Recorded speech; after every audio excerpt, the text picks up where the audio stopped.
एक दिन जब ऑफिस के सभी कर्मचारी ऑफिस पहुंचे तो उन्हें दरवाजे पर एक पर्ची चिपकी हुई मिली। उस पर लिखा था, कल उस इंसान की मौत हो गई जो कंपनी में आपकी प्रगति में बाधक था।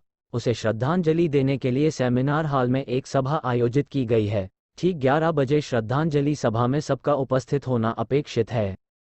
अपने एक सहकर्मी की मौत की खबर पढ़कर पहले तो सभी दुखी हुए, लेकिन कुछ देर बाद उन सब में ये जिज्ञासा उत्पन्न होने लगी कि आखिर वह कौन था जो उनकी और कंपनी की प्रगति में बाधक था।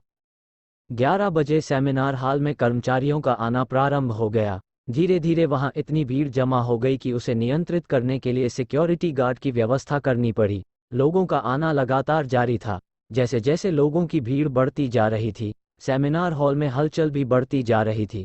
सबके दिमाग में बस यही चल रहा था, आखिर वो कौन था जो कंपनी में मेरी प्रगति पर लगाम लगाने पर तुला हुआ था। चलो, एक तरह से ये अच्छा ही हुआ कि वो मर गया।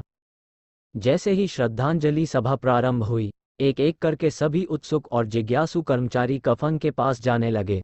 करीब पहुंचकर जैसे ही वे कफन के अंदर झांकते, उनका चेहरा फंका पड़ जाता, मानो उन्हें सदमा सा लग गया हो। उस कफन के अंदर एक दर्पण रखा हुआ था। जो भी उसमें झांक कर देखता, उसे उसमें अपना ही अक्स नजर आता। उस दर्पण पर एक पर्ची भी चिपकी हुई थी, जिस पर कुछ ऐसा लिखा था जो सबकी आत्मा को झकझोर रहा था।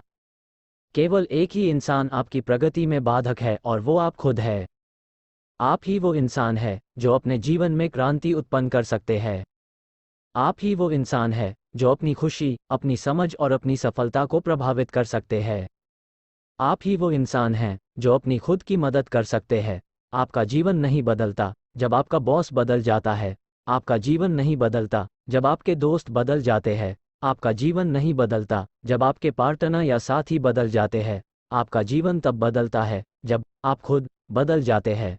जब आप अपने खुद के विश्वास की सीमा को लांघकर उसके पार जाते हैं, जब आप ये समझ जाते हैं कि आप और सिर्फ आप अपने जीवन के लिए जिम्मेदार हैं, तब आपका जीवन बदल जाता है। सबसे महत्वपूर्ण रिश्ता जो आपका किसी के साथ है, वो आपका खुद से है। धन्यवाद।